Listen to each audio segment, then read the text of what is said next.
From downtown LA, it's the Lil Jolly Gamer Show. Boom shakalaka! Welcome to another episode of the Lil Jolly Gamer Show podcast. I'm so happy you've joined us today. Whether you be watching on, watching. If you be watching us on YouTube, please like, comment, subscribe. If you're listening to us on our RS feeds across the cyberwebs, give us a 5-star rating on your platform of choice. Thank you so much for listening and or watching. Today's episode is episode 91. Today is the 20th of July, 2018. 27th. Oh, I'm reading the wrong date. Can you tell I'm out of it today? It's the 27th. Episode 92. This is 92. This is 92. I was going to restart this whole thing. Anyway, it's the 27th of July, 2018. Jacob, how are you doing today? I'm good, man. I'm good. Just really nothing to talk about. Been a lot of games. Not a lot of serious games, but a lot of games, variety of things. Yeah, we don't have a news section today. No. And the news is the games that we're going to talk about. Yeah, so we're actually not doing news today because we couldn't find any news that was worth talking about. So we're just going to be talking about video games that we've been playing today. And we might have like a little extended section on that. How are you? How am I doing? I have some Dane Bramage, obviously. I'm not doing well, I guess. Sorry. My brain is 95% liquid. Like, I think if you took my brain out, it would just look like an old chewed up piece of gum. Like Jello that's not congealed all the way yet. Yeah, and it has and it got like congealed like incorrectly, so it has a layer of skin over it. It's just the top layer. Yeah. Skin. It's got skin on it. But anyway, nice. I need to scratch this out because that's not what I've been playing. No. I started reading Absolver. I was like, "You still playing that?" So we're gonna Good for you. like I had mentioned earlier, we're not going to be talking about news. There's nothing newsworthy to talk about, at least from today, being Friday, the 27th. So we're going to be talking about what we've been playing. Jacob, would you like to go first? Or yeah, I'm all over the place. I guess we can probably end on this one. Kind of round that one up a little bit. Sure. And I guess you probably want to segue in this one, so I'll come back to that one. But I did had a chance Saturday, so we went hiking. Not to be a side quest, we went hiking in a place in up the road from us. Down the road. Which was neat for us Louisianians, because everything here is flat. And this was a little bit of a... It's not fun. A little bit of a climby area. Yeah, that's fun. That was fun. And then we went back to your brother's house, and your brother has a sweet setup, and he has the HTC Vive. HTC Vive. Brad, friend of the show, who has been on the show, he has an HTC Vive. And let me tell you, I agree. I think you've mentioned it before, so I'll just kind of echo what you said before. But the headset, I don't think is as nearly as comfortable as the... I keep saying Morpheus. It was Project Morpheus, the PlayStation VR. The Morpheus. The Morpheus.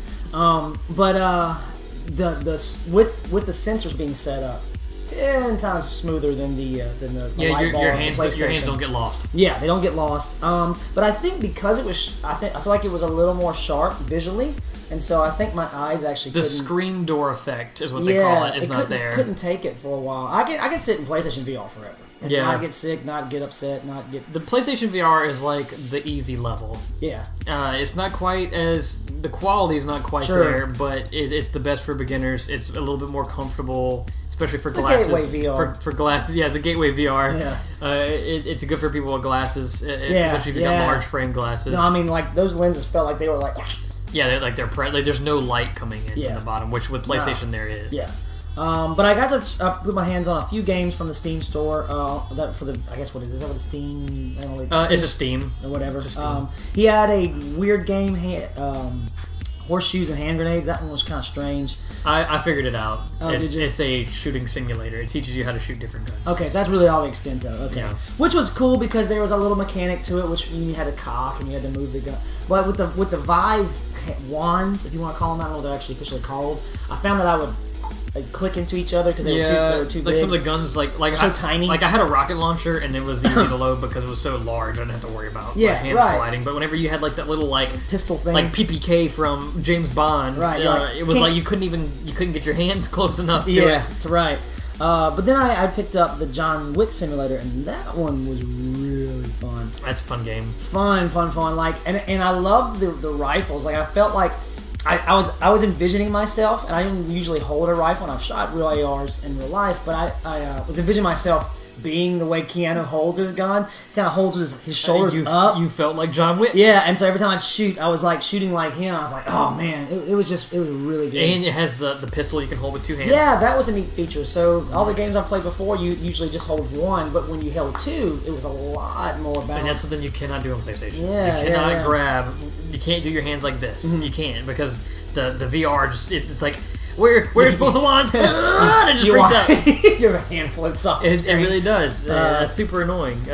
But with the Vive, that's not a problem. No, not at all. And that holding that pistol with 2 hands really helps out. And you can actually look down the iron sights and see what you're looking at. Like with PlayStation, sometimes you'll hold it up and it's like the light on your face is getting mixed up with the light on the ball on the move controller, and it's like and it freaks out. Right.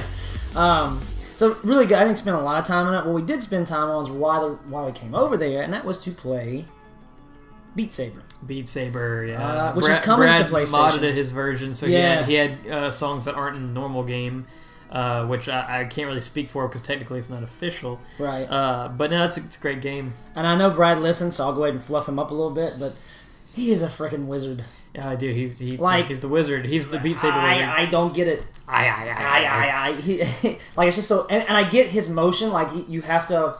Your strokes don't have to be so sharp and precise. You want to kind of flick at the wrist. You kind of want to... Also helps if you know the song. If you know the song. Because, like, you saw the Expert... I was playing a Final Fantasy VII song, and I was actually doing very well on it, and I can't play Expert mode, and it only had Expert mode. Right. And I was holding my own because I knew the song. Right. Which was Bombing Mission, which is one of my favorite Final Fantasy songs ever. But because I knew the parts like the like I knew exactly what was going to happen, so I just kind of was able to anticipate it. Yeah. And since Brad plays it pretty often, I think he's gonna know those songs a lot better. Oh yeah, than yeah. I mean, and then he went into one hand mode, and which was really cool. But I mean, it's reinventing the wheel. It's taking a formula like Rock Band. It's like Guitar Hero, right? Or Guitar Hero. Star Wars. Or Fruit Ninja. Really, as weird as that sounds, because that's literally all you're doing. You're slicing, you got the blocks, the blocks are coming at you. You got the blue is your right side, and the red is your left side. And it might say up, so you have to swipe up, or you have to do down, and sometimes you have to crisscross, and sometimes you have to flip them around, because the red and the blue switch, you have to do your hands different ways. And then Expert, it goes from up to down the left, and so you have to make motions where, like I said, that's why I said Brad's a wizard. You can't see it in the audio, but you're having to move he was telling me, around. he's like, oh, dude, that's easy. All you gotta do is just do a clockwise thing. I was like, my brain can't comprehend that yet. I couldn't. I was watching what he was seeing, and I couldn't process what he was doing. Yeah. So, but really fun game, really great game. The Vive, good. I recommend it. The Vive good. The Vive good. Jacob review. The Vive was our really episode title. The Vive good. There it is. Let me go ahead and write that down. The Vive good. Just saw the Hulk. Vive good. But no, the Vive was really fun.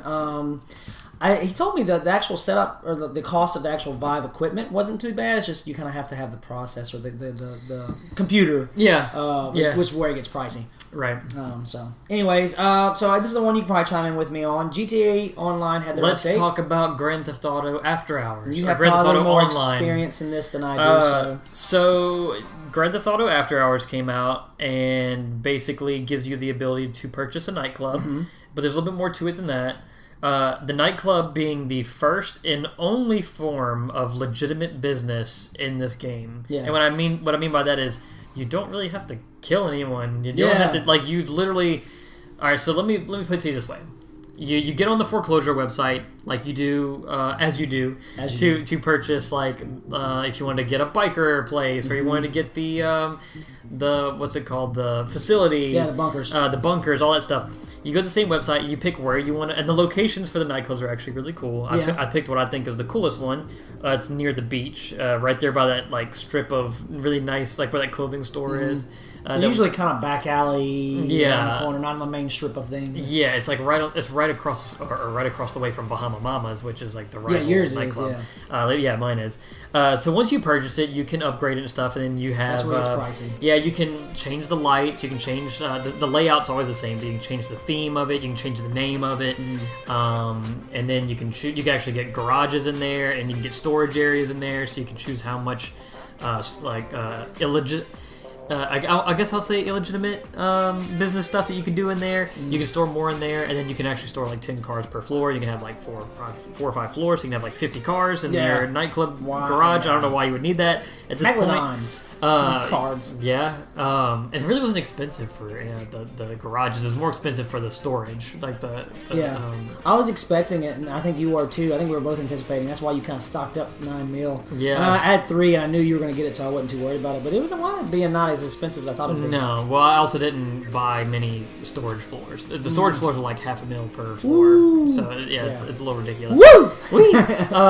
But no, so what happens is as your nightclub just generates, basically it's always just running. Of course, Gay Tony's there. He's like, hey, I'll help you set up this nightclub. You do a couple setup missions. You go steal this audio equipment. You go and you go collect your crew, your bartenders and bouncers and stuff. And after you do all those setup missions, you gotta go find a DJ, which is Solomon, which is my favorite of the 4 that are gonna be coming for DJ groups. One of them has 2 people. But you get him. You do a little short mission. Basically, he lands a plane out in the desert. Go pick him up, bring him back. Yeah. And then once you have it set up, it's running, and you've got a nightclub full of people, and you've got a little popularity meter at the bottom. And the popularity meter the higher it is, the more you generate revenue. And every in-game day, you get, if it's at the height of the meter, you get 10 grand. Just that's kind of cool. For just for the business being open. So it's kind of like instead of just sitting in there and it being researched or researching, you sell it and do work. It's not much money. I mean, your safe holds up to 70 grand. Yeah. But still, if you were doing anything in the game, if you're racing, doing a heist, playing whatever, as long people as are partying at your club. Yeah, people partying at the club, and you're generating money. Now, of course, you can use your club as a front for your other businesses, such as the biker drugs or the cargo or the smugglers run stuff. Yeah. All the previous stuff that was released before, you can do in this one central hub in your nightclub. And then what happens is you can hire these different technicians, and the technicians will go out and run your stuff for you, and you don't have to lift a finger. Yeah. You just, like, say, for example, my meth lab is shut down. I haven't touched it since the biker update. I go reactivate it. I don't even think I have to put any supplies in it. As long as it's running, my technician that I assign to that will just do all that for you. It won't be nearly like followers, and I hate to bring it up, but WoW does the same thing. It won't be as fast, like assistance. You know, it won't be as fast. But what will happen is, I think it's the top of every hour. Whoever was assigned to each one of those reels in that business. So you don't have to restock, do anything. You just have to go open it. I think so. Now that's. I think so, because what I did was I let my guy. Ooh, that's pretty good. I let my guy run, and then I had like 2 things of stock built up. And depending on what you have, so like the cargo stuff, I think it's so much per crate. Sure. But of course, cocaine being the most expensive thing, that is 10,000 per unit. And so it's basically you hire more technicians. The more technicians you hire, quicker it builds. The quicker it builds, and the more expensive the fee is now to you still run gotta them. Sell it. You still have to sell it. Right. Now. Well, so say you have all your technicians, you hired all of them, they're all running. I'm sure you have to pay them fees to keep them running. But say we're doing a heist, it's all doing that while we're doing heists. And so what could happen is we could all just have our stuff going and be like, hey, you want to go sell some stuff? Let's go find a server and sell. Okay, that might have brought me back into it. And so now I'm pretty sure that's how it works. I'm like 98% sure that's how it works. Because to my knowledge, I didn't have anything in my cargo stuff. Yeah. Or my bunker stuff, and then they brought it over. Now, I could be wrong. I need to research it. Sure. Because I may have had something somewhere that I didn't know about. But once I researched, even if let's say we had our gun running stuff, our bunker, and it was generating stuff, it would still be worth it for them just to carry it over to the bunker or the nightclub. Right. But don't quote me on any of that. Well, if it is, I'm gonna cash in on my take. So I didn't buy one, but I came in there and checked yours out. You gave me the full tour. There's a cool dance game. I'll let you explain that in a minute. That's pretty neat little mini game. The dance game. But man, I got into it, and I don't know if it's just because I wasn't super hyped about it. Let's be honest. This game is a 5-year-old plus game. 5+. Oh yeah, it's over 5 years old. Yeah, the game itself is over 5, but online itself is about 5. It's old. You look at it. It's just old. It's just old. Yeah.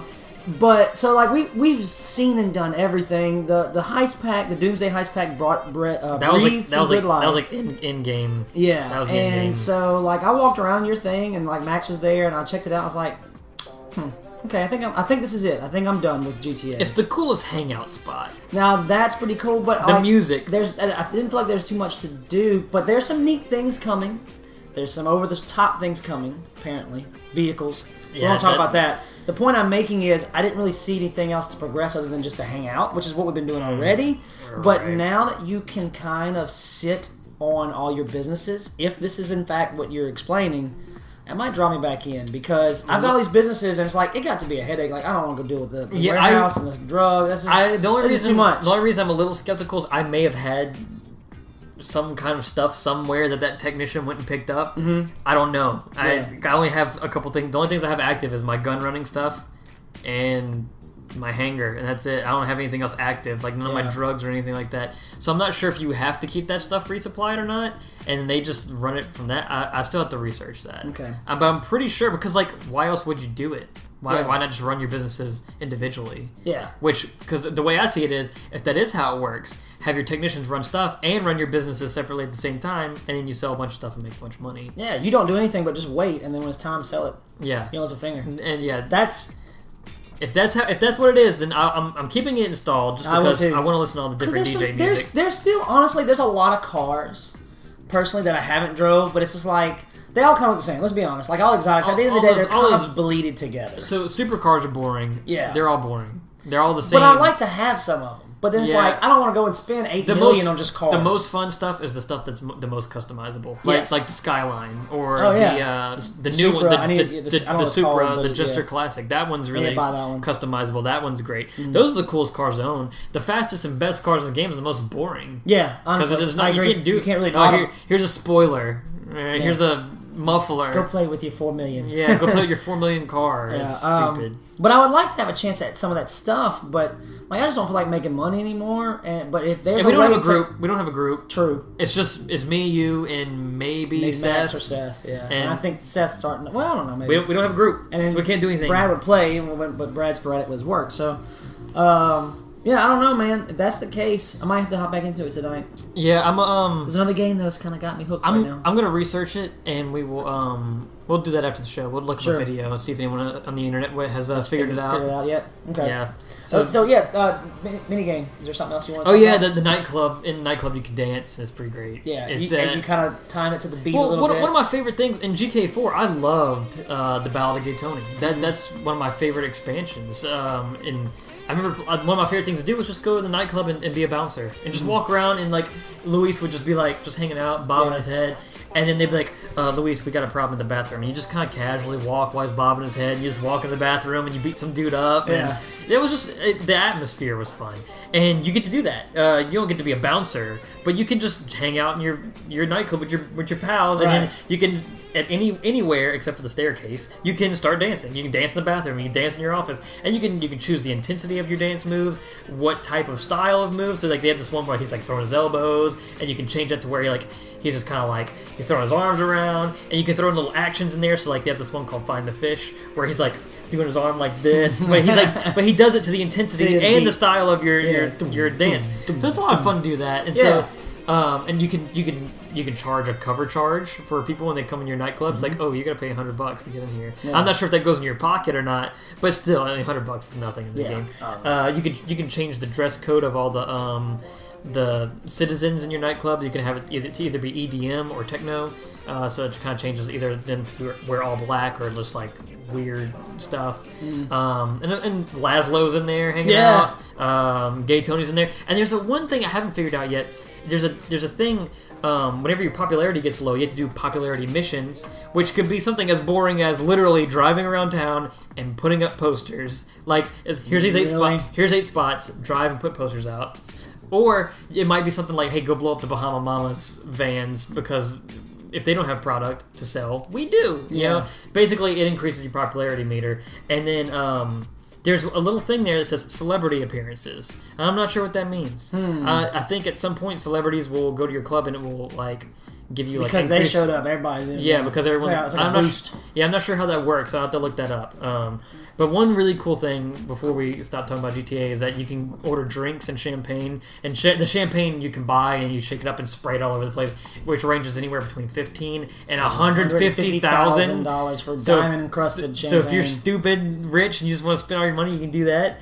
And there's one drink called the Macbeth whiskey shot. Whiskey shot. And when you drink it, your dude just passes out immediately almost. And my guy, he's like, drink this. I knew something. I was gonna get super drunk probably, and he was just like, yeah. You wake up in random places, like you could wake up in an alley behind the club. I was in your basement. You wake up. You could wake up in the basement. You could wake up on the toilet. I actually woke up in the Epsilon's facility, and I was dressed up like a Kiflam guy. I got a Kiflam shirt for free. So that was cool. And then one time, the very first time my little cousin Max was playing, I was like, hey man, go get a drink, go get the Macbeth drink. And he's like, okay. He drank it, and I didn't know it would warp you out of the club. I thought it just puts you in random places in the club. And he disappeared. He's like, Brandon, what'd you do? I was like, what do you mean, where are you at? He's like, I'm on a railroad track somewhere. I had to go pick him up off the railroad track. He was like way at the bottom right of the map, like in that like industrial place, by like the oil wells and stuff. His dude was just hanging out on the railroad tracks. I had to go pick him up. Man, that was great. That's pretty good. That's a pretty neat feature. You know, it's funny. I have a side quest about. I went and got my headset, and the employee there, my usual guys at GameStop. We were talking about that. We were talking about GTA, and he's like, man, and I didn't bring it up. I didn't bring anything in the DLC. He goes, I just want, like, good expansions. Like, I miss, like, the Ballad of Gay Tony and stuff like that. I was like, you know what's funny? They have a new nightclub. He goes, oh, man, that's pretty cool. He goes, yeah, that'd be cool. Gay Tony was there. I was like, he's the guy that recruits you. He goes, I'm installing GTA tonight. So I was like, yeah, man, go check it out. So... I mean, Gay Tony is a great expansion, and Gay Tony is a great character. Mm-hmm. I love that expansion. Yeah. I want to play Gay Tony again.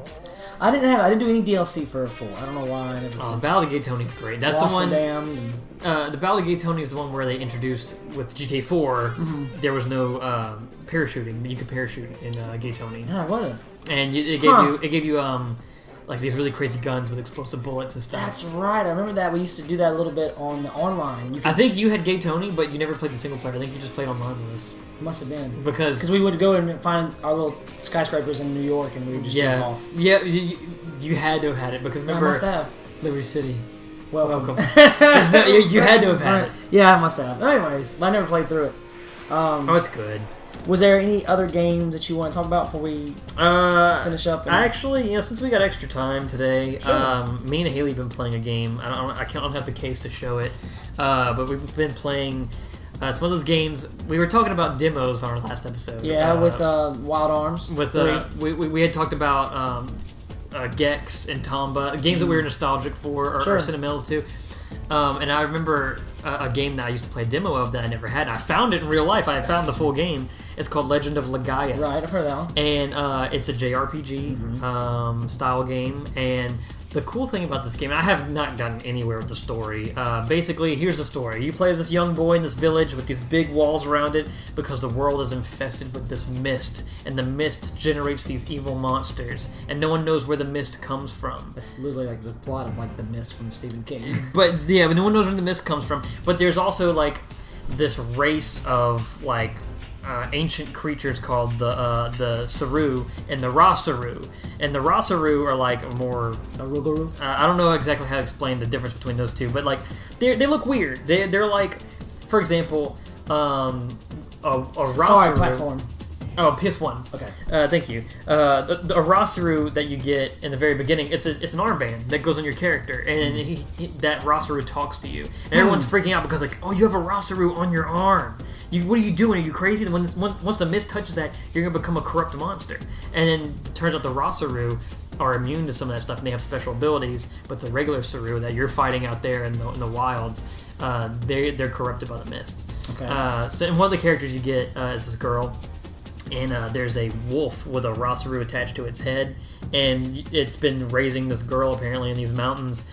And turns out that it has to separate because the wolf is dying, and if the host dies, the Rasaru dies. Yeah. And so it has to separate and attaches to her, and so she has the Rasaru. And there's one other character I haven't gotten to, but the coolest part about this game, it's kind of like a symbiotic being.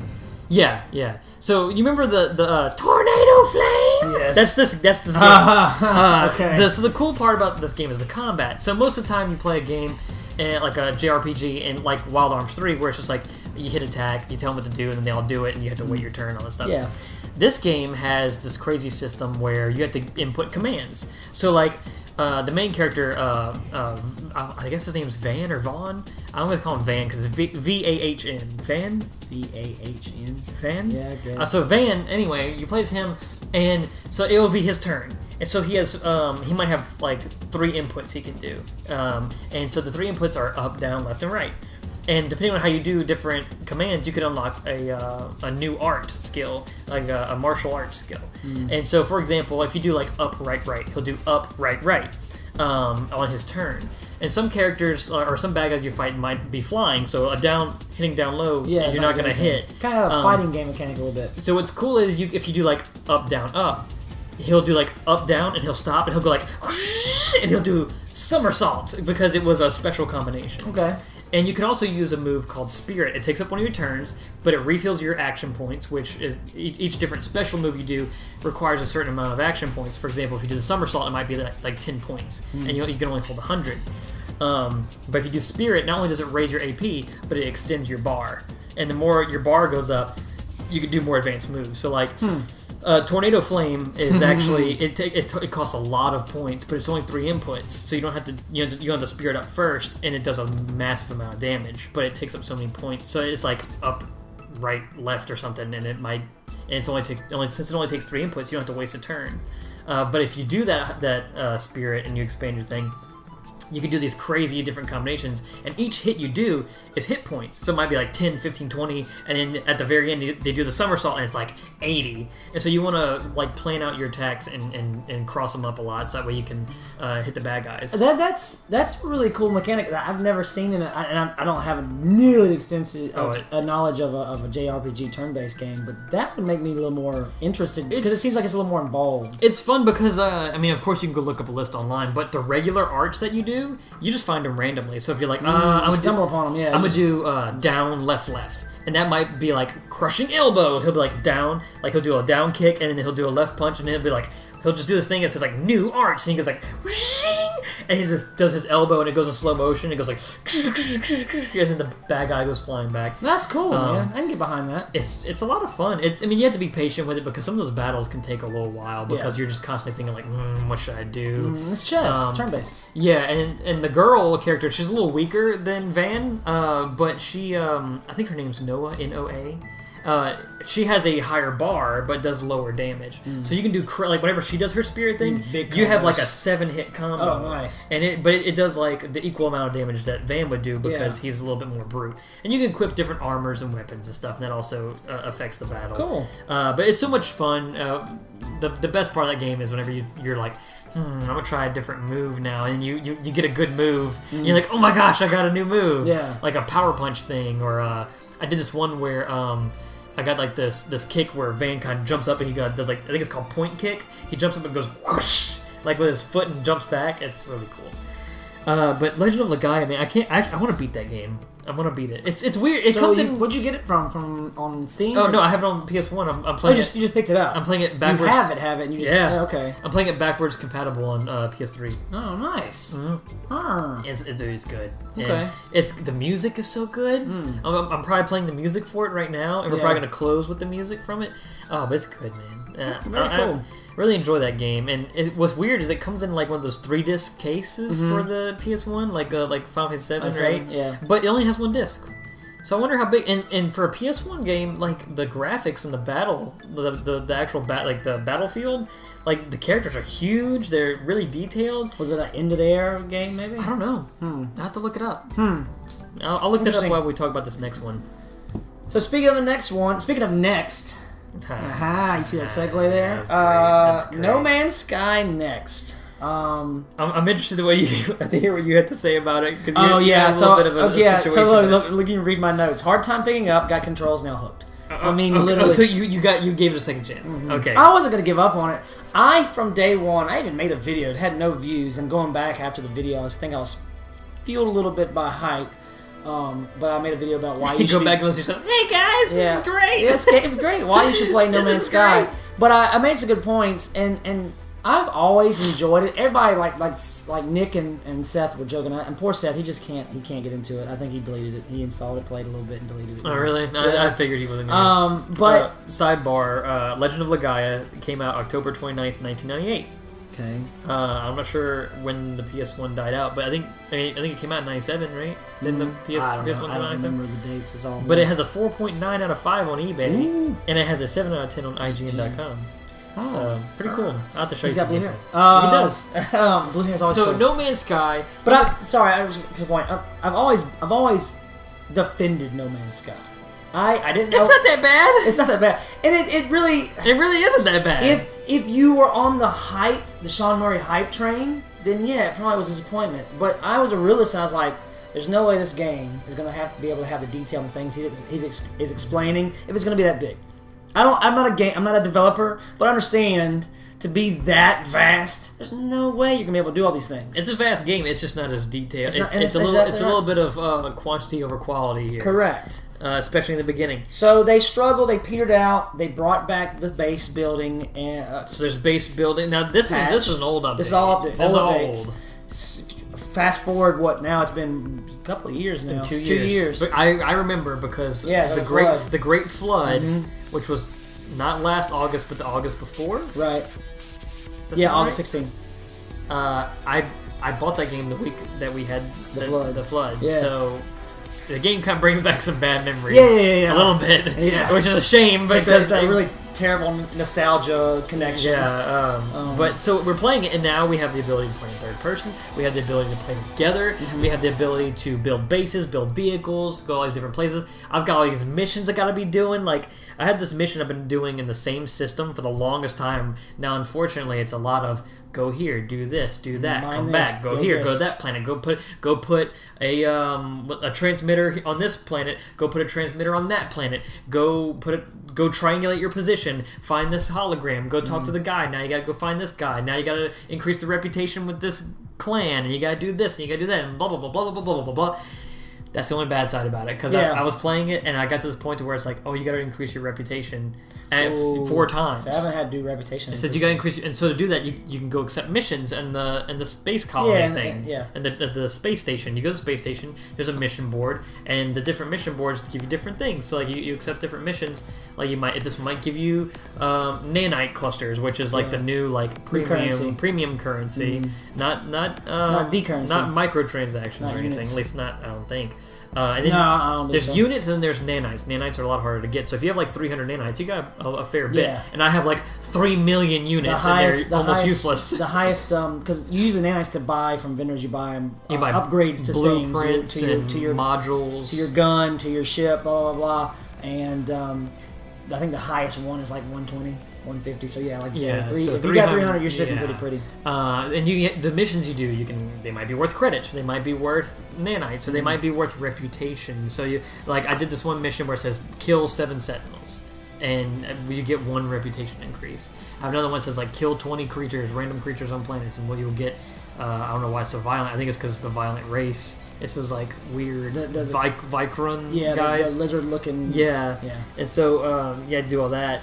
And so that's a little frustrating, but also we can just go explore and say, hey, screw this, let's go build a base and hang out on the Sub-Zero planet that I named Mr. Freeze's butthole. That's where we're gonna be hanging Greenbow, out. Alabama. The ice taint. Yeah, Ice Welcome Taint to 7. Welcome to Ice Taint 7. But the customizability is great. You can get a ship. You can rename it. You can customize your character. Did you find the customization yet? No, I haven't. You can choose your race. You can be an anomaly, which is a human. You can be a traveler, which is these weird alien guys. Or you can have a light bulb head.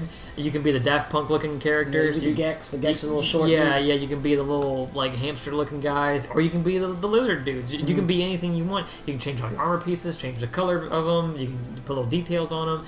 So there's a lot of customizability, and that's cool. I think I might play it for a little while until we get bored of it, which might not be too far from now, just because there's a lot of... I just want to be hey, let's just go explore the universe, man. Yeah. Screw all these missions. Let's just go do our own thing, man. That's what I want to do, but there's a lot more to it now, so you can't just go and find these random elements and recharge your gear. Now sometimes you might have to put down a refiner. And the refiner turns carbon into condensed carbon. And you might need condensed carbon to recharge very specific things on your spaceship or your suit, or to craft. There's a crafting system now. Yep. So if you need ferrite dust, you can use ferrite dust to craft metal sheets, and you can use metal sheets to make these different little containers to put fuel in to recharge your stuff. Correct. And so there's a lot of holding a lot of crap. And if you don't have your exosuit, thank God I upgraded my suit whenever I played that game. Super upgraded. I have like one slot left to unlock because I found one of those upgrades, and now you don't just walk in and get the upgrade. Now you have to add certain elements to these different, so it might be like there's a damaged thing here, this is a corrupted thing here, this costs condensed carbon, this costs cobalt that's been refined, then you might need antimatter for this, and then once you unlock all that, then you get your upgrade, where it used to be you just walk up, upgrade, His units blast off. actually got more expensive, and the same with the ship. Yeah, and the units are like useless now. But the crap part is if you don't have like a super duper spacious ship like you do, you have like 47 slots. I have 27 slots. Yeah. That's plenty of space. But once you're hoarding all this crap, it's like, man, I can't hold all these elements. They're just I can't. It's kind of annoying. That part is extremely annoying, and I agree 100% because it becomes fetch questing. What I do like what they've done with Next about that to turn that around is It looks better. It does look better, but kind of what Fallout 4 did with the universe, whereas you took all the crap, now had a point of value. Like in the early No Man's Sky, it was really just to replenish the ammo, replenish your fuel, and that was pretty much it. If you have carbon, you can refill just about everything. Yeah, you have all these elements of these weird flowered like purple elements. You're like, what do I do with this? Now there's a point to everything. To building it, you're like, oh, I want to make glass. I need frost crystals. But frost crystals on a coal planet. I haven't found a way to put stuff like in a storage chest or anything. And so that brings me to my next question. That's what I want to bring up is, what do you think? So far, I do feel like Sean Murray and the guys at Hello Games have made better steps from day one. I think we said this off the bat, like, this game looks pretty good. What does it need? It needs co-op. I want to play with my friends. They've done that.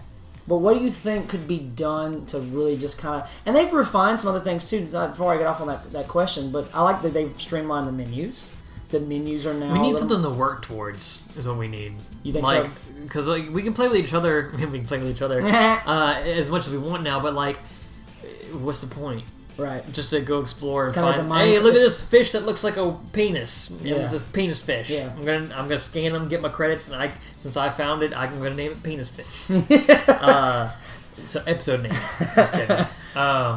So I don't know. I think if we had something to work towards, like, oh, dude, check out this X80 super cool power armor. Mm-hmm. There's a lot of things I need for this. Like, not only do I need to craft it, but I have to have a certain reputation with these guys to purchase this very specific module that I need to get this very specific armor. Like, they should have you fly out to a space station and it's just a giant shopping mall where it's like, if you want this cool laser gun, this is what you have to do to get this. That would make me want to play the game more, where it's like, oh, dude, did you see that Land Rover thing? Did you see that Space Rover? That one has flames on it, and I want that. Yeah. It's like, oh, well, if you want that, you actually have to fly all the way over here to this galaxy, and you have to go discover this one thing that does whatever. Like, give me some kind of reason to explore more, because right now it's just kind of like, yeah, we can build a base on this cool-looking planet, but why? It's kind of the Minecraft element. Why should we? Whenever I can just get in my spaceship and just literally leave this behind. I can travel light years away from this planet like that, and leave everything I just built behind. Why should I do that? That was the one thing about the base building, because I have a base in my single player game. I don't know where it's at. It's on a system somewhere. I left it. And that's another thing. Is like, once you build it, can you warp back there and you're like, oh, this is my house. You're supposed to be able to teleport back. So maybe you can. That's what we should do. We shouldn't speak on this any further. We should, at least at the base building, we should go do that the next time we play. Just go do base building, figure it out, and then touch back later. Because right now, I'm just like, why? I would agree. A storage chest would be nice, and it could exist. We just don't know. I want to tell you what I want is I want a little bit more combat evasion. I feel like right now... Oh, yeah, dude. Well, not only in the space, but on the ground. I can't do anything. You move so slow. You go to a Sentinel planet. And here's the thing with Sentinels. You kill one, and now you pissed off three. Now three come, now you pissed off a super. And so, that's not the point of staying here. You literally shouldn't kill Sentinels then. Well, I think if you have a good gun, it's fine, because you can get all kinds of different upgrades for your guns. My gun doesn't even have projectiles. It's just a laser a mining laser. Oh, you need to upgrade that. Mine's I don't. really I good. can't. I don't even know how to get the guns. Like to get the guns, I gotta go get the nanites. And to get the nanites, I have to go do these certain things. I'll help you with that. And so like I'm just trying to get a good gun, but my gun, I'm like, I only have so many slots for it. But like, do I use those slots or do I use the technology slots? I'm still trying to figure all that. You gotta find outposts. Outposts usually have like a little casket, and you open it up, and there's usually a gun. And I want a cool looking gun. I don't want a stupid little like dildo gun. I want like a seems to be the recurring theme. Yeah, I don't know what it is about. My brain is going to one place only. But no, like remember the first gun you start off with? It's like it looks like a little play school toy. Yeah. It looks like a it looked like Fisher the Price Covenant blaster from Halo. Yeah, from it Halo. looks like a little Fisher Price toy. I'm like, what is this? This is stupid. And I have this cool looking like Halo gun. I found one. Now, unfortunately, it wasn't as good as the one I had. I opened one of those boxes up. Totally looks like the gun that the guy has off of Cyberpunk with the little try thing on it. And I was like, this looks so cool. That's what mine looks like. It has like the little like split. Yeah. Yes, and it has like a little like data thing on the back. That's the one I have. Yeah. Yeah, it looks really cool. I don't want to get rid of it because it looks cool. Yeah, but you need it. But I don't want like this little chode gun. Chode gun. We already have a Chode Force episode title. Yeah, we do. But I think for me, and that was the beginning of why I got frustrated, is because I was like, Brandon was like, I'm playing. I was like, hey, I'm doing this. I'm like, okay, I'm coming to you. Warp the hyperdrive in. Well, guess what? Some 3 ships are wanting to pick on you. You got to come out of warp, and you got to fight them. And guess what happened? I died. And so when I died, stuff is broke. And so to go back and get your corpse, you got to go get your... You got to refill all your crap, but all your crap just got dropped. But the problem is the combat is literally spin around, shoot your beams. So I found out something about the spaceship combat that kind of helps. Okay. You hit him with your phaser beams first. Yeah, I know that. Phaser beams, after you hit him with a phase beam, you hit him with like a shield. You hit him with your proton, and it does more damage with the proton blast. Right. And you can get more apparently you can get lock-on missiles and stuff. I don't have those. They do a lot of damage. I almost one-shotted one guy. Okay. So the problem is I feel those. like I'm on... Instead of an XY axis, I'm in the middle of that XY axis, and I'm just spinning, trying to track stuff. You're just sitting there like...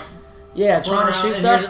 If you're like me and you got a big old honking ship, you're just you're a big. Oh, I'm the freighter, target. So yeah, I'm like a whale trying to fight back. Yeah. But I wish there was give me like. So I feel like a space whale. Just... but I feel like give me a skill where like I had like evasion. It was like I did like a somersault, kind of like not so much Star Fox-esque, but just give me some what skills. Game did that? Oh my gosh, what am I thinking of? There's a game that I played recently that did that. Oh my gosh! It's a space combat game. It's some kind of game with you could roll. I remember specifically rolling that way. I don't know. But anyway. But now they did do things a little better. It used to be obviously when you're taking damage, it's your shield. Your shield usually requires either carbon or some kind of shield metal. Goes down, then you got hit points. Now finally you hit down the D-pad. It's a quick prompt up to fill your fuel. That's good. But then I feel like I spend a lot of, especially getting ganged up on 3 ships. Well, I feel like I'm spending more time trying to refill my shield, and now I run out of stuff. It's like crap. I just gotta kill this guy quick. So I don't feel like there's any way to survive other than refill. Shoot, yeah. Refill. There was a point where I was refilling, and then I was dropping. Like my shield was getting destroyed. I just zoomed back in the planet. I couldn't. I to be honest with you, I turned off the game. Oh, did you? I turned off. I was gonna die. I was like, "There's nothing I can do here." I just turned off the game. And I went to my last restore point because you know why I'm getting attacked so much? I have all these Atlas stones. From whenever we were playing before, remember every time you'd go to a giant traveler thing? Yeah, warp thing. You would get... Woo! That's my dog. Anyway, every time you go to a planet, you'd get an Atlas stone. Mm-hmm. And the Atlas stones, I don't know what they're for, but I remember reading this article when it first came out. It said, hey, those Atlas stones, never throw those away. Because at the end of the game, once you get to the center of the universe, you're going to need those stones. And for some very special reason. Right. And so I have 30 of these stones. It's taking up half my inventory. I could sell them for 1 million units, but I'm like, I don't want to get rid of them. But apparently they're really highly valuable because every time I'm flying through space, it says, this space pirate detected your valuable cargo. And I'm like, I'm not losing these. 2 years ago, I worked hard for these stones. I'm not losing these stones. But that, and to counter what I'm saying about having the evasion combat, that comes into playing with friends might help.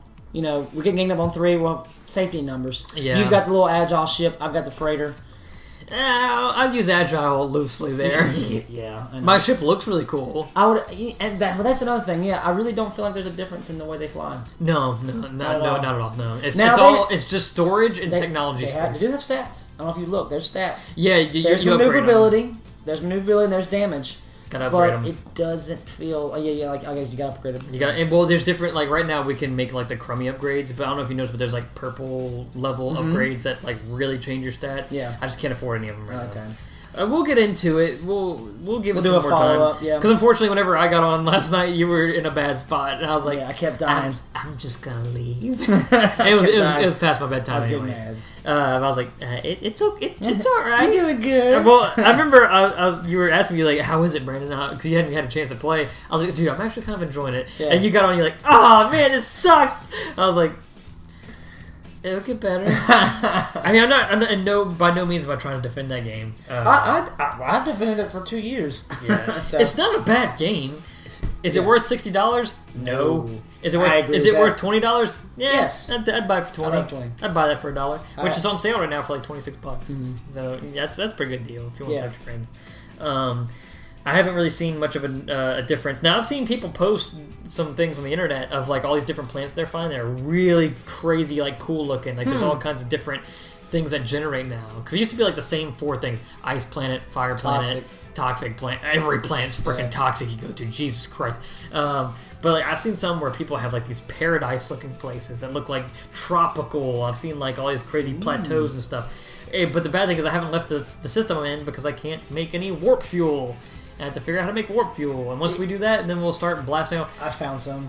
You have to. I'm with this, and you have to. I scan often, and you'll find abandoned outposts, and a lot of times the treasures in there will give you the fuel stuff. I just found that today. I was doing it. Yeah. So, anyways, we'll do a touch up. Yeah, but follow up. We'll do a follow up story on No Man's Sky next. On our next Stay episode tuned. Next week on the Little Jolly Gamer Show. Remember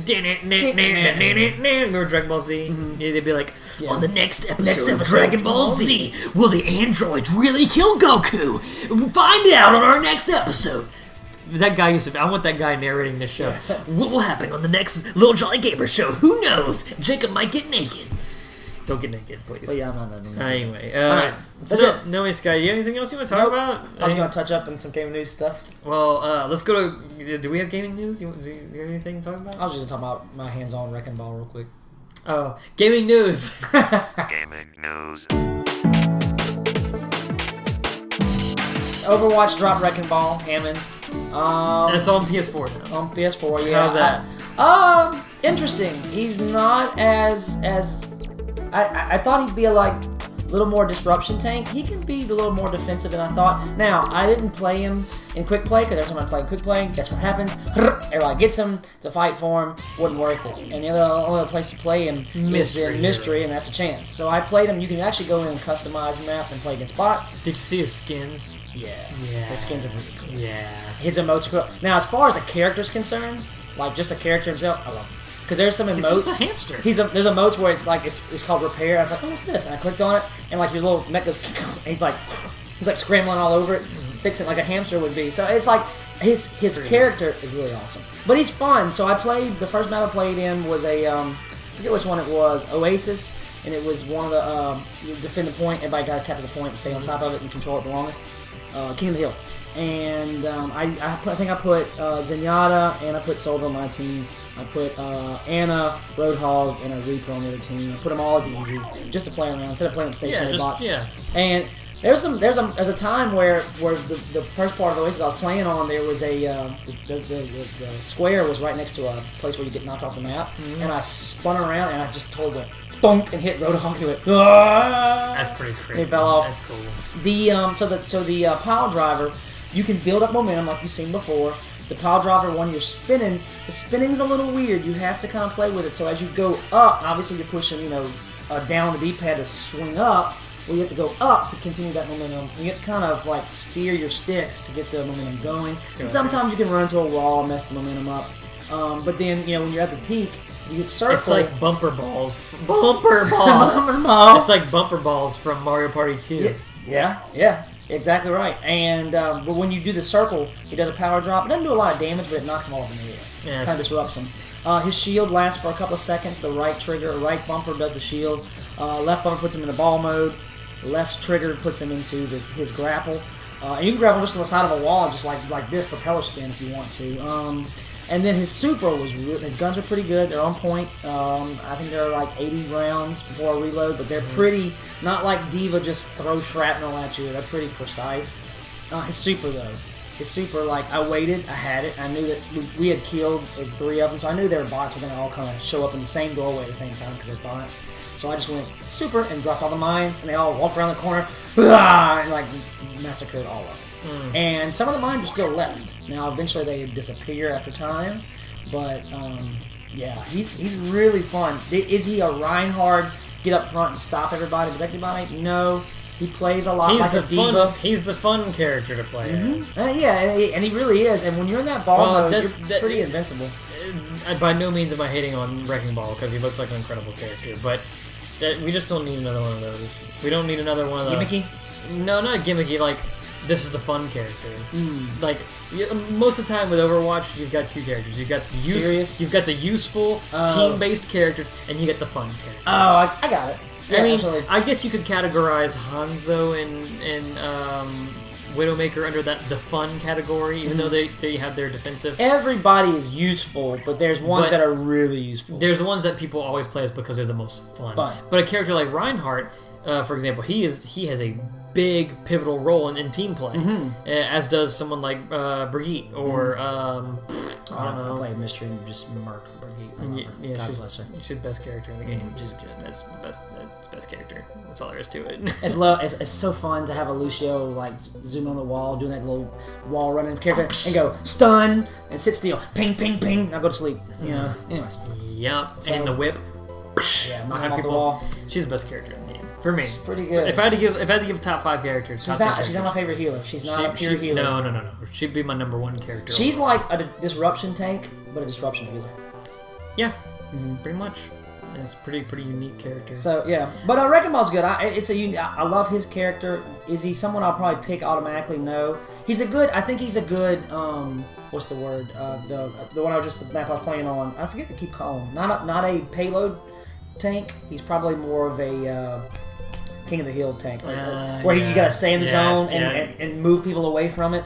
If you want to play like a Reinhardt, if you want to play like an objective, like a progression where you need to be up and moving and stuff. So, anyways, I'm cool. They're still coming up with good ideas and good characters. Oh yeah, Overwatch still full steam ahead.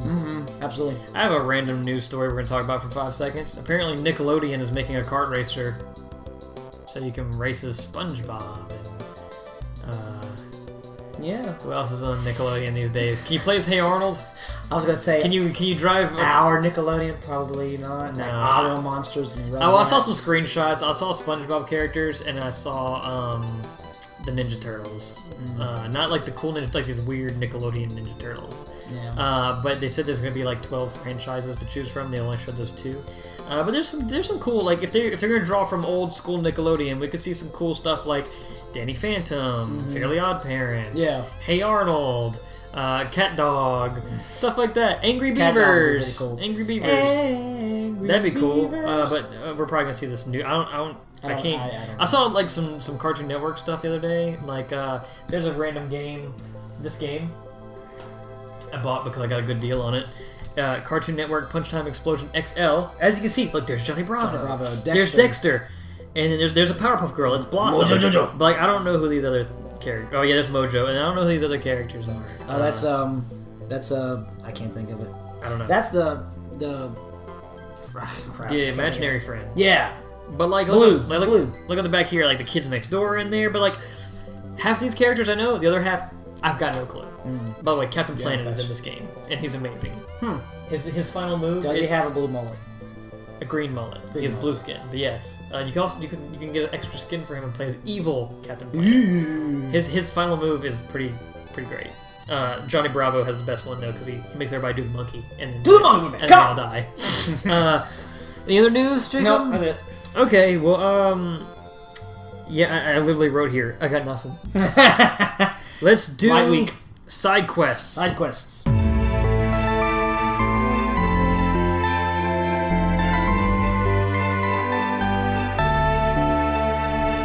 This is a spoiler cast part right here. This is gonna be spoiler cast from this point on. If you have 3 movies, I have another movie. Okay, we're gonna talk about A Quiet Place. We're gonna talk about Ready Player One, and we're gonna talk about something else. The Greatest Showman. I don't want to talk about it very, very long. Okay. It was good. Okay. Hugh Jackman is a very handsome man. Yes, he is. And he's got a voice of an angel. He's pretty perfect. Mm-hmm. Yeah. Yeah. I hope the mic picked that up. God, I hope the mic picked that up. If there's any way to edit the audio to pull up the ambient. I'm trying to make it as juicy as I could. I've been talking all episode to build up saliva just for that moment. That was the juiciest lips.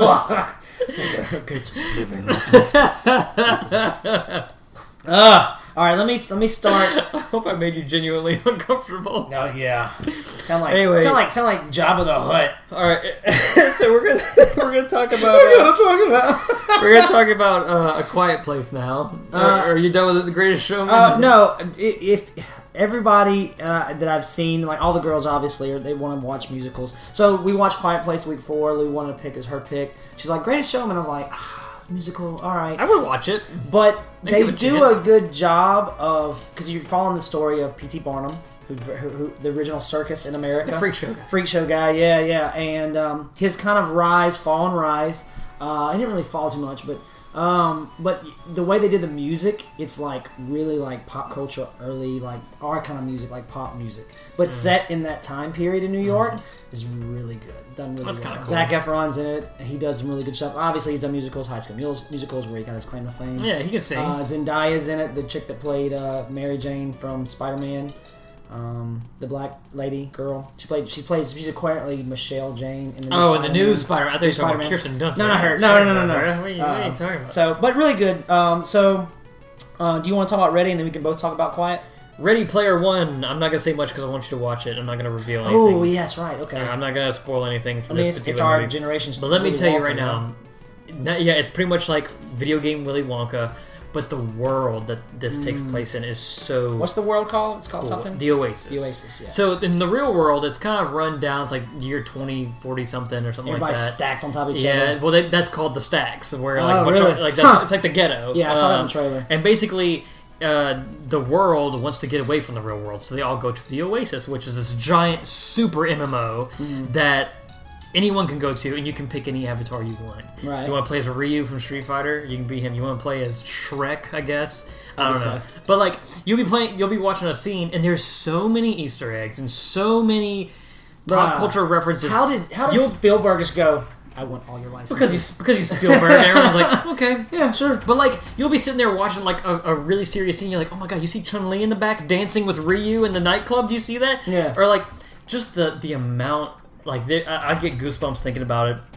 The amount of service. Like, if you're a super nerd, you're gonna love this movie. Yeah. Like, the whole time I was like, look there, look at this, look at that, look at that, look at that. And then that's a DeLorean. Blah, blah, blah. The DeLorean. Dude, there's this part where like there's a race. So let me give you the story real quick. Go ahead. The creator of the game, or one of the creators of the game, who became the owner of it, he passes away, and he says, I'm leaving my legacy in the hands of whoever can do this Easter egg hunt. I've left these 3 keys. You have to find the 3 keys and find the 3 gates, and once you find them all, you have but it's control. not gonna be easy. The first key, you have to win a race. But no one can figure out how to beat the race because King Kong always comes and kills everyone. Oh, no. And then at the very end, he sits there at the end and he just starts swatting all the cars, and you can never get past him. So they have to find a secret way. And to do that, the main character, his name's Parzival. His real name's Wade Watts. But Parzival he goes like to these archives that you can go to, where you can play back memories of the creator of the game, and sometimes he can find these little hints where he's just like, he'll say something really cryptic. He's like, that's the trick. That's what I have to do. But it's cool because like you'll see the race lineup, and you see all these different cars. Like this chick has the bike from Akira. Oh. He has the DeLorean. Like there's other vehicles, famous vehicles. Like it's so packed full of just nerddom. It's so good. Like, and so the parts like they'll be in a battle, like, oh, let me look through my weapons. They'll be swiping like. And as they're swiping through, oh, what is this gun? Oh, it's just the Lancer from Gears of War. Oh. Or like, oh, here's a Halo rifle. And dude, it's so good. I'm about to get goosebumps talking about it. There's this epic scene, this last scene. It's just this war. I've seen the trailer and parts. you could imagine. You could imagine everybody on the battlefield. There's one part Oh god, I get the goosebumps, man. I saw Tracer in there. Yeah, she's in there. Dude, this one part, there's 3 iconic characters that all fight. I'm not gonna say who they are. Oh no, dude, it's so good. I was so giddy, like a little. This one part, alright, so these 2 iconic characters fighting, and this one guy drops in, like literally spawns in this, and he gets to pick what he wants. And the cool thing is, like, you can go like to the store, right? You go to the store, it's like, oh, well, I want to buy the Ryu skin, so you can earn money in the game to buy real things in real life. So it's like, or you can buy in-game stuff. It's like the main character, he gets all this money. He's like, he buys this real life suit to wear in real life that helps him play the game better. It's like, I wish I lived in that world. But the crazy thing is, if you die, you lose it all. You have to restart from the beginning. Oh wow! If you die, it's like when people die, like if someone gets hit by King Kong in that race, they explode to billions of coins, or however many coins they're worth. It just, like, and everything they have just drops. Oh, wow. And so, like, it's like he's driving, he's like, he opens up the, and he has like this little vacuum. He goes, and he sucks up all the coins and stuff. Like, so if you're a character, if you're a character that's been playing for like 10 years, you die, and then just all your stuff just comes flying out. A heart attack.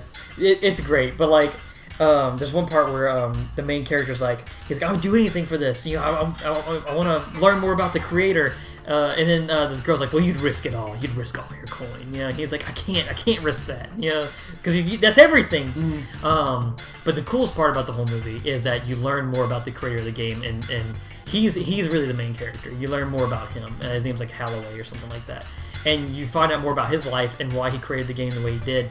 And there's so many scenes. I can't talk about them. They're so good. Watch this movie. We're watching next week. Watch this movie. It's my turn. I already told her. What y'all watch it on? I'm curious. Brad gave it. Ah, that means it's not out. Well, it is out now. Yeah. It's out on DVD? Probably so. Get it on Blu-ray. Okay. Do yourself a favor. Alright. I don't know if it's in Redbox yet, but I might actually pick it up. DVD? What's DVD? I'm just kidding. I hate DVDs. Yeah, you go to Redbox. We do Redbox a lot, and you just swipe through and you find your movie. And it goes. There's no Blu-ray, but it's out. I'm like, I'm not watching this tonight. Dude, I can't talk about any of the stuff I want to talk about this movie, dude. I'll talk to you about it next week. Oh, it's so good. It's so one day or Tuesday night I'm watching it.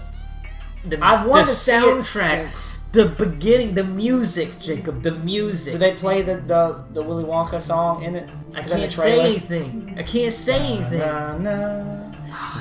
good. It's so good. It's a book too. Yes, it is. I want to read the book now. Anyway, moving on. Let's talk about A Quiet Place. Or as Paul likes to call it, Be Quiet. A Quiet Place, great movie. Man, so John Krasinski, I always screw his name up. Krasinski. From The Office. Directed it. Yeah, and he also plays the dad. Which is like the main character. His real wife, actually, in real life, Emily Blunt, plays his wife in the movie. Oh, I didn't know that. Yeah, they're actually married in real life. That's cool. Holy cow, that movie punches you in the gut in the first 5 minutes. It punches you in the gut, and it continuously punches you in the gut all the way to the end. Yep. And at the very end, you're like, okay. And then you just kind of accept it. Yeah. Are we spoiling this? Yeah, this is spoiler cast. Spoiler cast. If you do not want to hear anything about A Quiet Place, turn off this podcast because this is the last thing we're talking about. Yeah. We're going to spoil this movie. Let's talk about it. Holy cow. That little boy at the beginning getting murked. As soon as he grabbed the batteries off the thing, I went, no. This one of those movies where you're like, you put yourself in that situation and you're like, you think about, like, man, you know how hard it would be to make sure kids don't make a noise.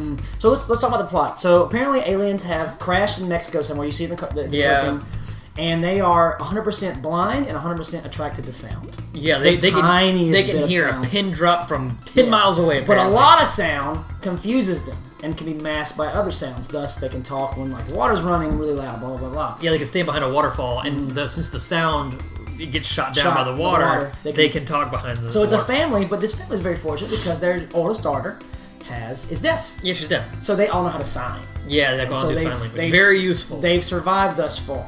And no subtitles, by the way. No, yeah. And they're beginning, the thing starts out as them traveling to the town to forage for stuff. They have 3 of them, their daughter, a middle son, and the youngest son. Well, yeah, little boy. Son, he must be like 6, 7 6, 7, yeah. He picks up a toy ship, takes the batteries out, and Daddy's like, shh, no. Oh, no, he's freaking out. He's like, wait. Yeah. He didn't say that. He just gives him these eyes. He's like, he gets the toy, takes the batteries out. He's like, Right.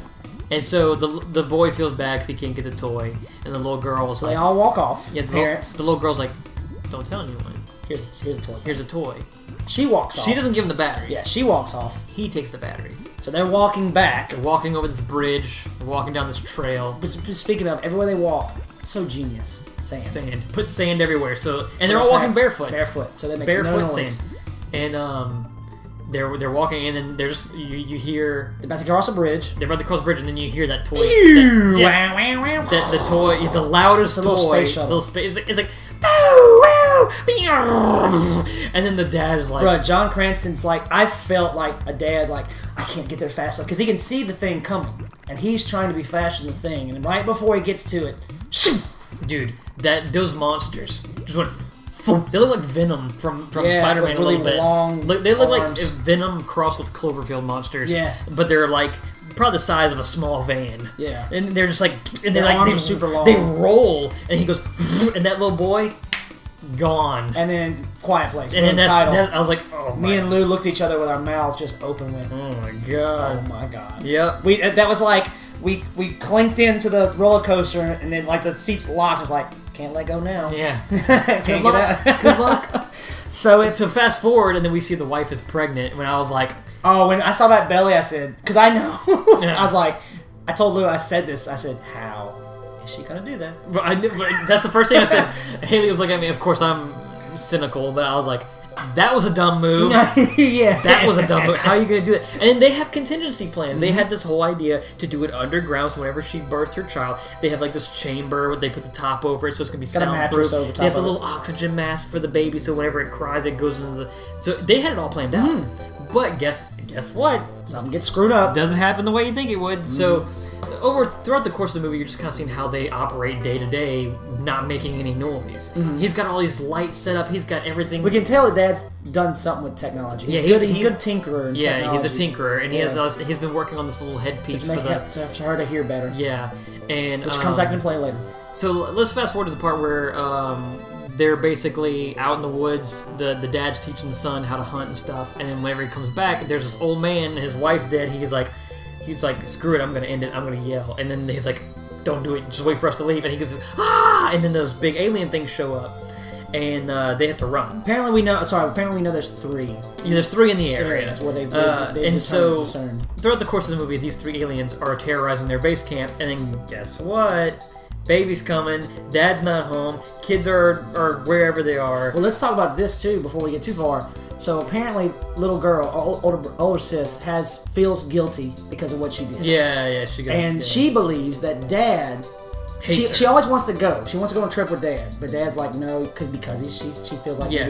maybe it's because it's my little girl. I don't want you to. And Maybe also because she can't hear. But he's always like, no, you stay, protect Mom. And so she interprets that as Dad hates me. He blames me for everything. Well, And he doesn't. he doesn't. Come to find out, the boy and Dad are talking at the waterfall because they're fishing. And they actually talk now, and he's like, the son asks, hey, do you hate her? She's like, no. Blah blah blah. He's like, I love you, daughter. I love you, sister. Blah blah blah. So come to find out. Fast forward. Go ahead. Everything's gone amok. Yeah. So basically, it's childbirthing time. Let me talk about that. She is a freaking trooper. The aliens are all over the place looking around because they hear stuff, and she's like, she can't. The water's broke. By the way, steps on a nail. Oh yeah. Steps on a nail sticking out of the that scene. Like I feel like Kevin McAllister put that nail there. It was so perfectly placed on the staircase. Yeah. Steps on the nail, and she's like, like I would have been stripped Tom. Ah! But she steps. She's in labor. Yeah, water's broke. And she's got a nail in her foot. Trooper. Bruh. She's a trooper. Bursts the kid and stuff. Sarah Connor ain't got nothing on her. And all that, but like there's so much stuff going wrong. Like there's water leaking in the house and all this Yeah, stuff. the house starts to flood, the basement where they're at. Fast forward a little bit later, and we're skipping some details, but the kids are on top of the silo trying to signal for Dad. Dad's trying to find them. Alien finds them. They fall into the silo. Almost death by corn. Yeah, almost. suffocate, asphyxiate, and drown in the corn, which you can do, believe it Oh, or I not. would not want that. But yeah, so they find a way, and then, dude, those aliens. And the girl finds out that the little special headpiece that Dad's been working on has some kind Fritz of... out. It's Shorts on out. the fritz, and it has this feedback, and It's a sound only she can hear. The aliens freak out. Like, yeah, the aliens freak out, and then so she doesn't realize that till later in the movie, and then they're in this truck. They're trying to get away. They get separated in this truck, and they're trying to get away from the aliens. And as they are trying to get away from the aliens and get back home, like to the other base camp where the mom is, the alien's there, and then the dad doesn't know what else to do but scream to save him. And he risked your life. He gave his life, and that scene where he looks at the daughter, and I won't spoil that part. But I don't want to say anything. I'll leave that for the viewers. But that scene will take your heart and just. Yep. And right when they had the daughter and him had that conversation via sign language, and that's when he screams, and I was like, "Oh, you just ripped it out, John." I'm telling you right now, man, them aliens. Screw them aliens. So the kids get back to the kids get back, and then the aliens follow them there, and then mommy's got the shotgun. She's like, "Oh, they ain't gonna take my baby. We're gonna fight." Right. And then the girl figures out that she can do a little feedback thing. The alien can't stand it. Well, we didn't talk about it. They're armored. Yeah, they're armored, so you can't penetrate. And so all of a sudden, the face opens up. Yeah, when their face exposes them. Yeah, when their face opens up, then you can shoot them in the face, and their fleshy underside. Mm-hmm. And girl finds out she could put her little thing to a PA system and just really overload their senses, and then they're like, it hurts her too. And their face is open. They're just like, and then the mom's just like, and then and in the very end. The two other come around the corner, and then the girl's like, "Let's do this," and the mom, and then roll the credits. Yeah. Ended kind of quick. Yeah, it's great, an incredible movie. But I would say when she shotgun blast that alien, like I feel like that retribution was complete. Like I was like, yeah, it was like so great. Satisfying. And I always see Emily Blunt as a tough guy or tough girl character. Well, yeah, because Edge of Tomorrow, which is also an incredible movie. Mm-hmm. But I have one complaint about this movie. Do you? So this takes place years after these aliens show up. Mm-hmm. You're telling me no one has figured out that if you do some audio feedback through some speakers, that it's gonna mess up with theirs. Like what military force is like? Obviously, the newspaper knew it says it's sound. Don't say anything. What military force isn't like? We gotta find some way to mess up their sound senses. Like 2 years later, you haven't found out. Kind of, like, come on. Now I know it's a movie. I'm not trying to like tear it apart. I guess for canon purpose, you could say, all right, maybe it's been happening around the world, but no one's been in contact with us to tell everybody. Here's the two theories: is that maybe someone did find out. They just can't communicate it because there's too many of them out there. Who knows how these things breed? Or number two. Maybe the world can't function as a government anymore, and no one has the chance to work on because they don't have the tech. Yeah, the tech's not there. Yeah, that's the only two things I can think of. But I would agree with that one. But if this dude built this thing in his basement and he accidentally made it, it's like, come on, there's got to be some kind of weapon. Like, there's got to be some kind of like Tony Stark. Like, there's got to be some guy out there who was just like, oh, dude, let's just get some feedback. Wait, sound. They can hear sound. Why don't we just screw up their sound? Yeah, why don't we just reverse that? Mm-hmm.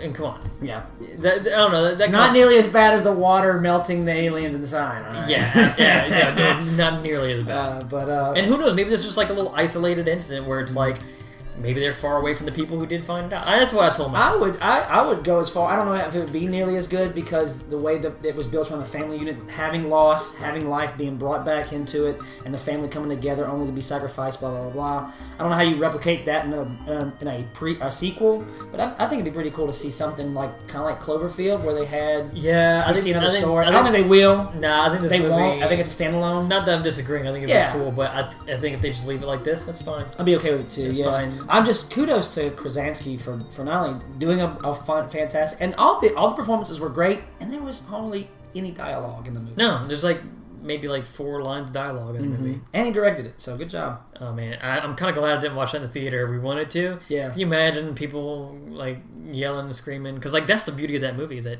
it's almost a silent film. Mm-hmm. There's hardly any music, and if there is music, it's just kind of like dum dum dum dum dum, like whenever there's action and stuff. Mm-hmm. Good movie. Highly recommend. Yeah, man. 2 thumbs up. Siskel and Ebert. You better watch. I'm watching it. Ready Player One. That's happening. Thank you so much for watching the show. If you're watching this on YouTube, please like, comment, subscribe. It helps out a bunch. If you're listening to us on our RSS feeds across the cyberwebs, give us a 5-star rating on your platform of choice. Click here for other things if you're watching the video form of this. I'm Brandon. I'm Jacob. And we will see you next week.